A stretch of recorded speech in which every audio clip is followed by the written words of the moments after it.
Chapter 1. The Crash. The sky tore apart with a sound no one could describe. One moment. Flight 227 was gliding peacefully above the ocean. The next, alarms blared, luggage spilled into the aisles, and passengers screamed. A burst of turbulence slammed the fuselage, and then nothing but a flash of blinding light. When Dr. Evan Blake opened his eyes, he was lying face down in warm sand. Waves hissed beside him. Somewhere nearby, a seagull shrieked. For a few seconds, he didn't move. He waited for the pain, but there was none. His limbs responded. His head was spinning, but intact. He sat up slowly, heart pounding, and looked around. Palm trees swayed gently in the wind. The shoreline curved into a crescent of golden beach surrounded by thick jungle. Behind him, the remains of the plane were scattered across the shallows, half-submerged metal, a single wing upright like a tombstone. Smoke rose in the distance, but there was no fire, and no other sound, until a cough. "Hey, over here," someone yelled. Evan scrambled to his feet. On the beach, 6 other people were slowly getting up, brushing off sand and checking their limbs. Miraculously, they were all alive.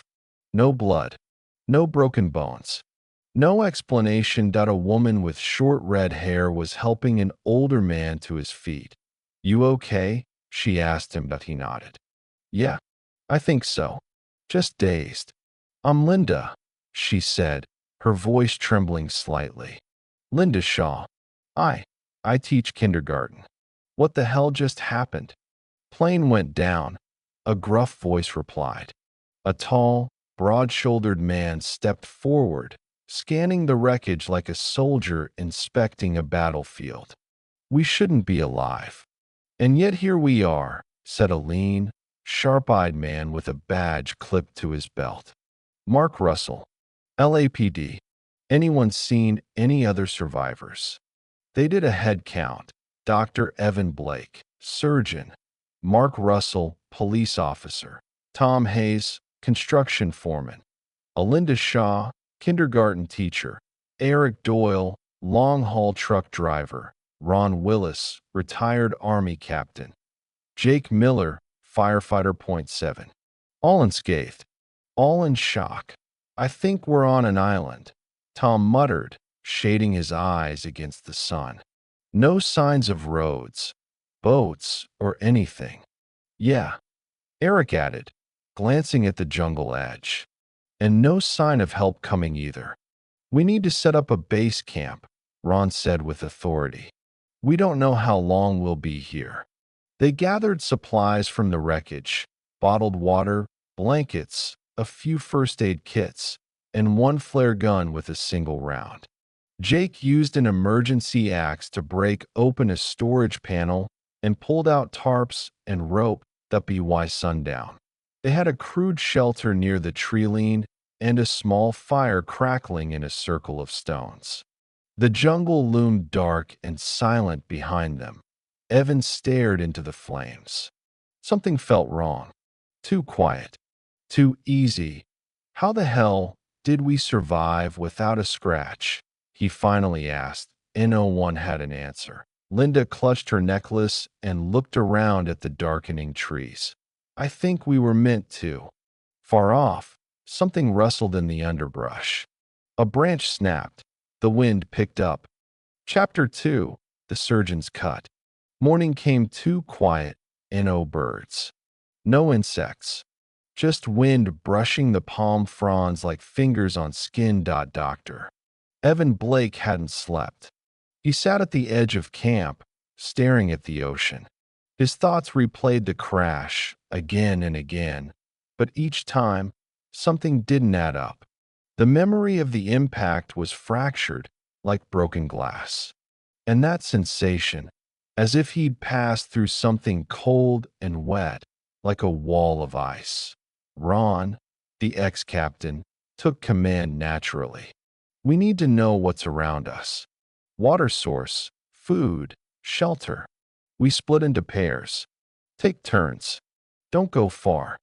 They drew straws. Evan ended up with Linda. Together, they followed a narrow trail into the jungle, stepping over mossy roots and vines that seemed too deliberate, too symmetrical. You okay? Linda asked softly. I should have died in that crash, Evan replied, eyes scanning the shadows. We all should have. She didn't answer. She just held her arms tighter around herself and walked a little faster. They found a small stream an hour inland. The water was clear, icy cold. As Evan knelt to drink, something caught his eye beneath the surface. Metal? No. Bone white. Smooth. A rib cage. He blinked, and it was gone. That night, back at camp, they shared what they'd found. Mark the cop had discovered claw marks on a tree. Tom spotted a decaying wooden structure, like an old shed, deep in the bush. Jake said he heard voices when he wandered too close to the northern cliffs. They agreed not to split up again. But Evan couldn't sleep. He wandered to the cliffs, hoping to clear his head. The moon was bright. The sea shimmered below like a pool of ink. And then he saw her. A woman stood at the edge of the rocks in a white hospital gown, hair soaked, head tilted. Her skin was pale, almost blue. Her eyes locked onto his with impossible recognition. Dr. Blake, she whispered. He took a step back. No, you're not real. You said I'd be fine, she said, voice hollow. But you cut too deep. You took too long. He remembered. Elaine Morrow. Emergency procedure. Internal bleeding. He hesitated. She bled out. It was his fault. No, he muttered, shaking his head. That wasn't, she screamed as he stumbled. The ground gave way beneath him. He tried to grab a root, a branch, anything, but his hand found something smooth and wet. A scalpel. He fell. When the others found him at dawn, Evan's body was lying on the rocks below the cliff, arms sprawled like a broken doll. But what made them stop cold was his throat. It had been sliced open, surgical precision. Ron was the first to speak. His voice was low, grim. There's no animals on this island with hands. Linda began to cry, and somewhere beyond the trees, something laughed. Chapter 3. The Cop's Justice. By the third day, the silence had teeth. Not the calm, peaceful quiet of nature, but something wrong. Thick, like the island itself was holding its breath.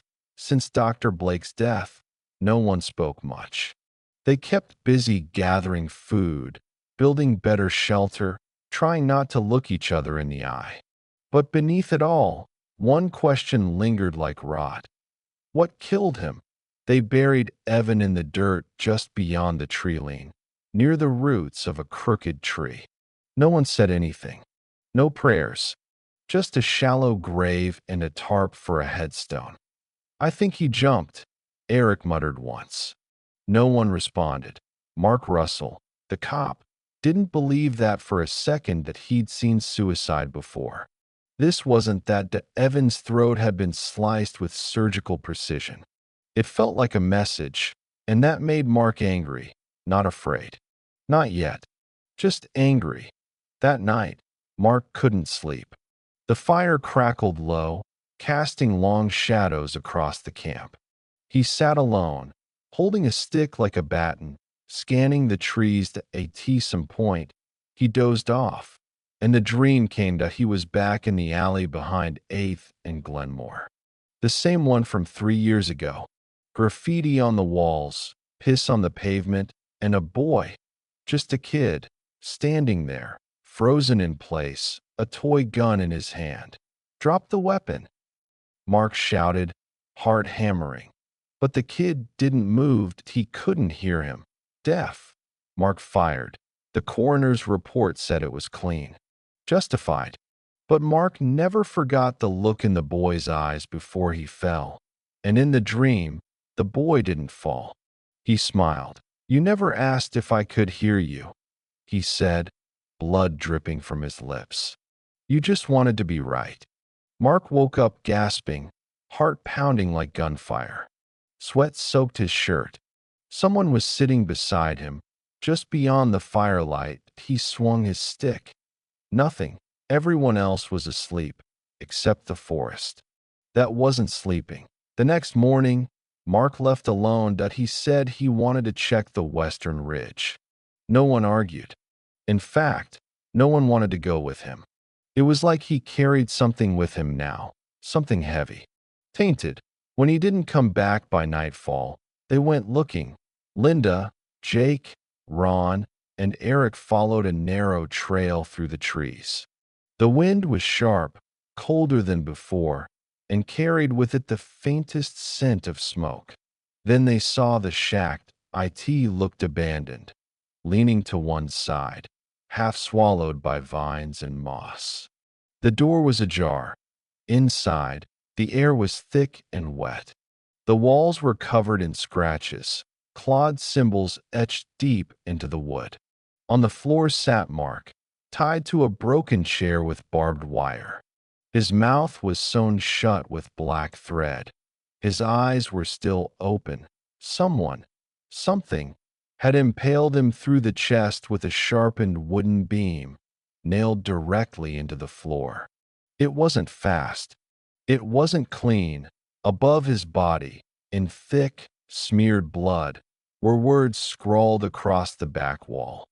You don't get to bury the truth. Linda screamed. Jake turned away, covering his mouth. Eric just stared in disbelief. Ron walked slowly to the body and knelt. On the floor beside it was Mark's badge that had been melted, warped beyond recognition, like it had been dipped in fire. Then came the sound of a voice. No, voices from the trees. Whispering, crying, laughing, dozens layered over each other. And in that wave of sound, they heard their names, every single name, voiced like someone had memorized them, like someone had been waiting, and the island exhaled. Chapter 4: The Builder's Fault. By the fourth day, the jungle began to rot. The air turned heavy, thick with the stink of mold and decay. Leaves sagged under invisible weight, and the once silent island now breathed with low, constant groans, like wood bending deep underground. No one spoke about Mark. They didn't need to. His death was still fresh in the corners of their eyes, in the way they avoided the shadows, in the way they jumped at every snap of a twig. They didn't bury him. They couldn't bring themselves to touch the body. Something had changed in it. His skin had grayed. His mouth, still sewn shut, had started to tear at the edges, as if something inside wanted out. So they left him in the shack, sealed the door with fallen branches and vines, and they moved camp closer to the coast. But the forest followed. That night, Tom, the builder, sat alone by the fire. He was staring into the flames, jaw clenched, face slick with sweat. He hadn't eaten all day, hadn't spoken either. Tom? Linda asked, voice soft. He didn't respond. I think we should stay together tomorrow. No more splitting up. Still nothing. Then he stood, walked into the dark. Jake rose to follow, but Ron grabbed his arm. Let him go, the ex-soldier muttered. He's not hearing you anyway. Tom didn't know where he was going. The trees bent inward around him, forming a sort of tunnel. Moonlight barely reached the forest floor, and the deeper he went, the colder it got. But the cold didn't bother him. The whispering did. It started faint, just under his breath, like an echo in his skull. Then it grew louder, clearer, familiar. People died because of you, the voice said. You knew it wasn't up to code. He stopped walking. The voice sounded like his brother, the one who burned alive 3 years ago when a stairwell collapsed in a cheap apartment Tom helped build. They'd cut corners. Used old bolts, cheap material. Tom signed off anyway. You knew the risks, the voice hissed. You signed it anyway. You said, they'll never know. Something snapped behind him. He turned. Nothing. But the trees had changed. They were closer now. Their trunks gnarled, blackened, shaped almost like faces, screaming, watching. He walked faster. Then he saw a house, his house. But that was impossible. The IT stood in the clearing, tall and crooked, as if it had grown out of the earth. The siding was rotted. The doors swung open slowly, like an invitation. Inside, the lights flickered. Tom stepped in. It was exactly like the building he'd helped construct. Same beams, same plaster, same hallways, same stairwell. He could smell smoke. And then, screaming, children. Dozens of them. He ran up the steps two at a time, reaching the top landing just as the floor collapsed beneath him. He fell, not onto wood, but onto nails, hundreds of rusted nails, pointing straight up, waiting like open mouths. His body landed hard, impaled from chest to stomach. He tried to scream, but blood filled his throat. His limbs twitched violently as his eyes rolled back. He saw them, faces pressed against the crumbling walls, behind the wood. In the wood, those who died because of him. Their mouths moved in unison. You built our graves. The others found him in the morning. Tom was impaled on a jagged tree stump, 30 feet from camp, his body twisted unnaturally, arms out like wings. His fingers were shredded.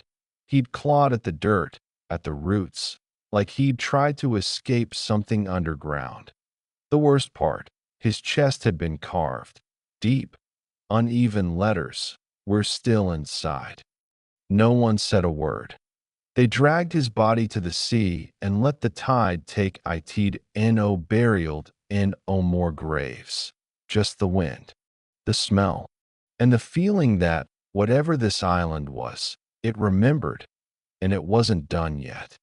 Chapter 5, The Driver's Turn.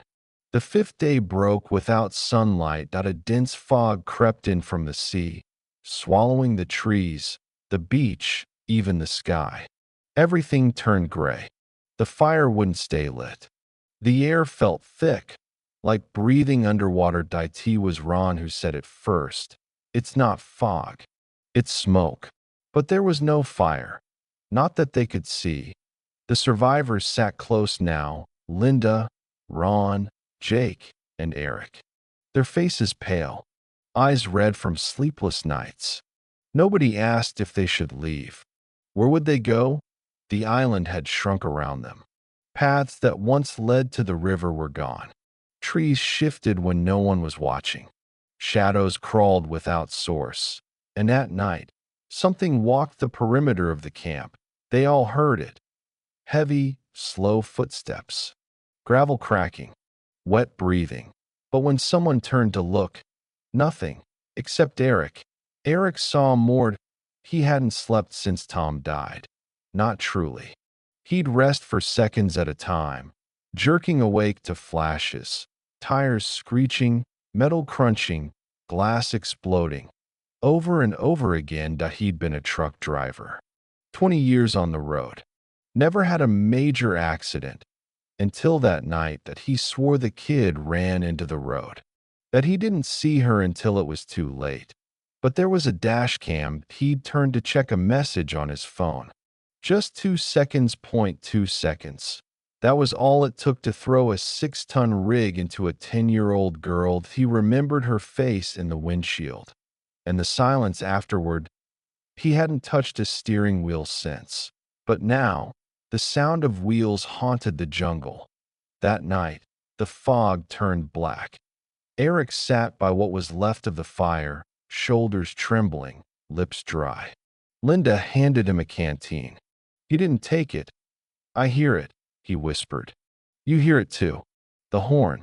The engine. Ron frowned. What are you talking about? But Eric stood. walked to the tree line, stared into the dark, then smiled. "I think I can get us off this island," and vanished into the smoke. They searched for him for hours, the trees moaned. Something laughed once, sharp and metallic. Eventually they found a road, or what looked like one, that a twisted path of black tar ran through the forest now, smooth and steaming, fresh as if just poured. It hadn't been there the day before. Linda stepped forward. There were tire marks. Long, deep ones, as if something heavy had passed through recently. To the end of the trail, they found the truck, an 18-wheeler. Rusted, massive, with shattered windows and dried blood smeared across the grill. The engine was still humming. Inside the cab, Eric sat in the driver's seat, or what was left of him. His body had fused to the chair, melted into the metal. His hands gripped the steering wheel so tightly his knuckles had burst through the skin. His mouth was open in a silent scream. Embedded in the windshield, like a photograph pressed into glass, was the image of a young girl. Her face pale, eyes wide, burned into the surface. The horn blared once, and the truck caught fire. They ran. The flames rose 20 feet into the sky, but no heat came. Just screaming.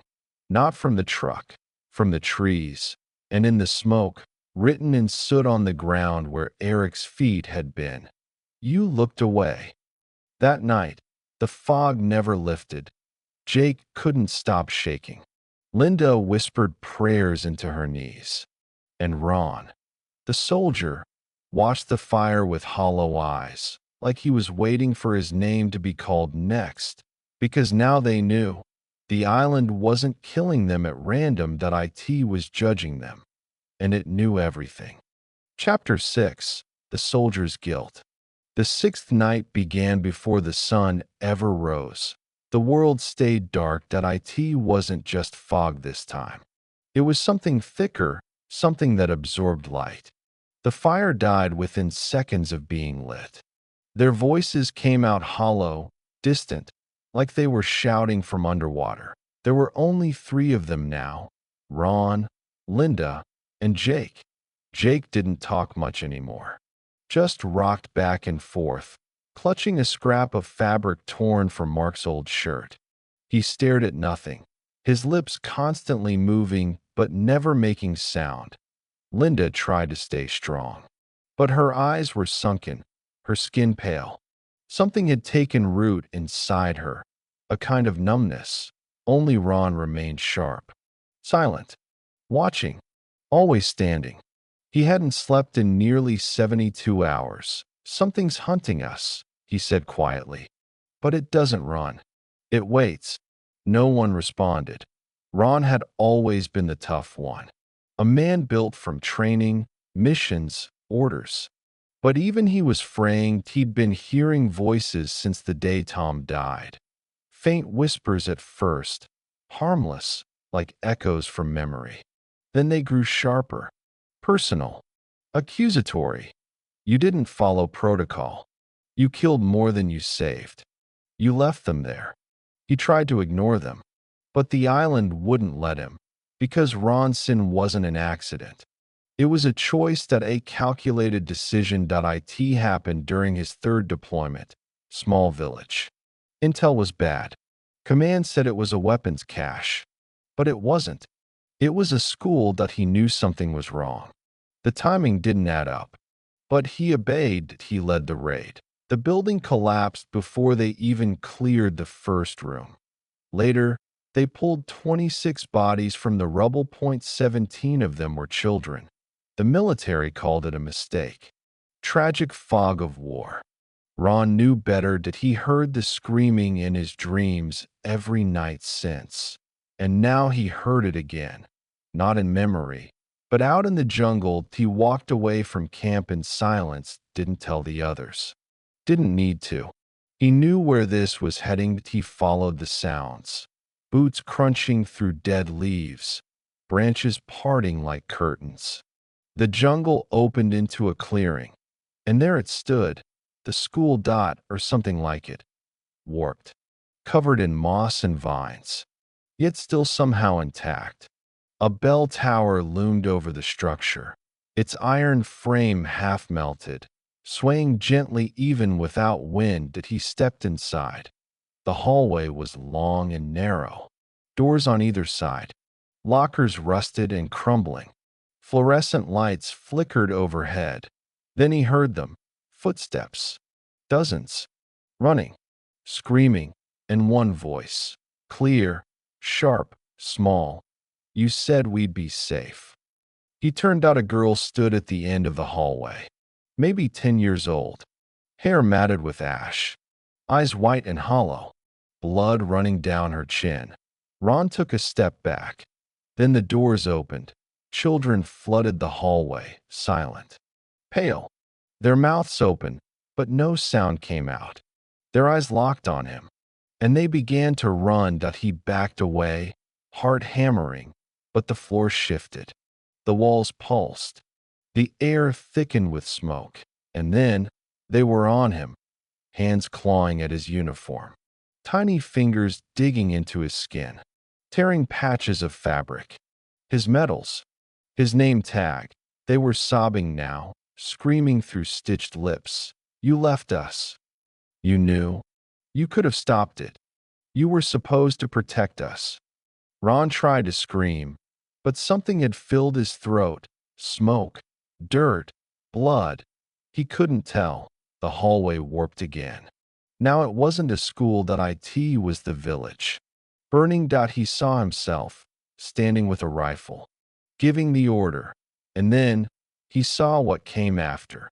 Dozens of bodies. A single teddy bear lying in the rubble. Ron fell to his knees. And then he begged. I didn't know. But the children didn't stop. Their voices rose in a chorus. And then silence. Linda found his body in the morning. He was kneeling in the clearing, eyes wide open, mouth stuffed with dirt, both hands clenched tight around a child's shoe. There were no footprints leading to or from him, just words etched in the soil before him, burned deep, black and twisted. And no more orders. Back at camp, Linda and Jake didn't speak. The island had gone completely silent. Even the birds were gone. But far off in the dark, something breathed. Heavy, wet, patient, waiting, because now only two were left, and the island wasn't finished. Chapter 7. The Caretaker. The seventh night began with a sound, dripping, like water falling rhythmically onto stone. But there was no rain. The jungle was still. Too still. Jake didn't speak anymore. He sat in the dirt, staring into the void, mumbling names Linda didn't recognize. The fire had long gone out. The food was gone too. Not that either of them felt hungry anymore. Only guilt fed them now. Linda hadn't slept. Couldn't. Every time she closed her eyes, she saw the same thing. The pool that she'd been a kindergarten teacher for 14 years. The field trip had been her idea. A reward for good behavior. A fun day out before summer break. They went to a local recreation center with a small pool. There were only 10 children that day, her best and brightest. She had been so proud, but the lifeguard was late. Linda was stressed. Too many forms to fill out. She was the only adult watching them. She looked away for less than a minute. One of the boys pushed another in as a joke. 3 of them jumped in to help. Only one came back up. The police said it was an accident, but Linda knew the truth. She should have been in the water. She should have been watching. She should have saved them. She never went near a pool again. Until now, the dripping sound grew louder. She stood. Jake didn't even notice. She followed the noise through the trees. The jungle felt different tonight. Damp, heavy, suffocating. The air smelled like chlorine. And then she saw a pool. Rectangular, pristine. Somehow untouched by nature. The water shimmered under an invisible light. A diving board jutted out at the deep end. Covered in green mold, the sign hung loosely from a rusted chain. No running. No diving. No unsupervised children. Linda took a step closer. The water rippled. And then they surfaced. Point three children, silent, floating, their eyes open, mouths full of water, skin pale blue. Point one girl raised a hand slowly and pointed at Linda. The boy next to her whispered, though his mouth didn't move, "You left us." Linda stumbled back. "No, I didn't know. I didn't see you go in." The water began to boil. Bubbles rose violently. And then more children surfaced, all 10 of them. Their limbs jerked unnaturally, like puppets underwater. They didn't scream. They didn't cry. They just watched her, accusing, condemning, drowning again and again before her eyes. Linda dropped to her knees, sobbing. "I'm sorry," she whispered. "I'm so sorry." Then she heard it, footsteps behind her. She turned. The locker room of the recreation center was standing behind her, half sunk in the ground. She didn't remember walking there, but now she was inside. It looked exactly as it had that day. Tiles cracked, towels still on the floor, the sound of showers echoing. And then she saw herself, younger, smiling, filling out paperwork, while outside, children screamed beneath the surface. She tried to run, but the floor flooded beneath her feet. Cold water rose to her ankles, then knees, then chest. Children's voices whispered all around her. "We trusted you. You promised to watch us. We were scared." Linda screamed as the water pulled her under. Hands dragged her deeper and deeper into the dark. She didn't resist. Not this time. Jake found her in the morning. She was lying face down in a shallow, puddled no cuts, no wounds, but her lungs were full of water. There were no puddles nearby, just a soaked piece of paper pressed to her chest. A child's drawing, stick figures holding hands by a pool. Her name was written at the top in shaky crayon, Ms. Linda, and underneath it, "You forgot to count us." Only one remained, and the island had saved the worst for last. Chapter 8. The Last Confession. Jake Miller was the last. 1.7 survivors had crawled from the wreckage. Now, only one remained. The jungle no longer whispered. It screamed, though not with sound, but with pressure. A weight in the chest, a buzz in the teeth. The island wanted something, and Jake knew what he hadn't eaten in 2 days. His uniform was torn. His hands were blackened from the fire. He couldn't keep going. His eyes were hollow, haunted, but not because of what he saw on the island. Because of what he remembered. He tried to leave. That he built a raft, tied it with vines, pushed out into the surf. The ocean pulled it apart within minutes. He climbed the highest ridge, saw only endless water and the same cursed trees in every direction. Every path circled back to the crash site. Every clearing whispered names: Evan, Tom, Eric, Mark, Ron, Linda, whose body he buried beneath the tree with her children's drawing still clutched in her cold hand. Jake screamed until his throat tore. He punched a tree until his knuckles split. Still, the island waited. That it wanted the truth. That night, the fog came for him. He didn't run. That he let it wrap around his legs and guide him, like it had guided the others. Through the jungle, up the hill, the stone structure that wasn't there before, a jagged black temple, its walls shaped like charred bones. The air stank of ash and salt.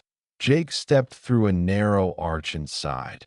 Torches lit themselves in a ring, forming a circle of flickering flame. In the center stood a mirror, cracked, ancient, and waiting that he stepped in front of it. His reflection stared back, only it wasn't quite his. Not anymore. The eyes were darker, the mouth twisted, the uniform soaked with blood. A voice echoed, not aloud, but inside his chest. Confess. Jake shook his head. I've done nothing wrong. I was a firefighter. I saved people. The voice replied with a low, burning growl. Tell that to her. The mirror changed. Smoke. Screams. A burning apartment building. Jake kicking down doors. Carrying a woman out. A child coughing behind him. He turns, but doesn't go back. The ceiling collapses. The girl never gets out. Jake looked away. No, I had no choice. It was too late. I couldn't save her. The mirror hissed. Flames danced higher. Now a courtroom. Jake on the stand. Hands folded. Lying. Saying the floor was impassable. That the girl had already been dead. The grieving father weeping in the corner. The silence of guilt unspoken. The reflection in the mirror changed again. Now it was her, the girl, face burned, eyes hollow, clutching a melted teddy bear. She didn't speak. She just stared. Jake collapsed to his knees. I didn't want to lie. I thought I had to. They would have blamed me. I was scared. The torches flared brighter, and behind him, he heard the others. Footsteps. He turned point one by one. The 6 dead emerged from the shadows. Evan Blake, his hands still shaking. Tom Hayes, his skull half crushed. Eric Doyle, mud-soaked and bloated. Mark Russell, neck twisted, eyes accusing. Ron Willis, ribs shattered from the trap he'd once used in war. And Linda Shaw, her skin pale and wet, her lips still blue. They surrounded him, silent. Jake looked back at the girl in the mirror. Please forgive me, the girl tilted her head. You let me burn. The mirror shattered. Fire rose from the ground. The stone temple quaked. The earth split beneath Jake's feet. Hands, not human, but burned and skeletal, reached up and dragged him down. That he didn't scream. He just closed his eyes and whispered her name. The island fell silent. The trees stopped whispering. The fire died. There were no survivors, but the stone remained. 7 names, etched by unseen hands. Dr. Evan Blake, Tom Hayes, Eric Doyle, Mark Russell, Ron Willis, Linda Shaw, Jake Miller. Below them, a single line appeared as if carved by fire. The island judged them. The island remembered.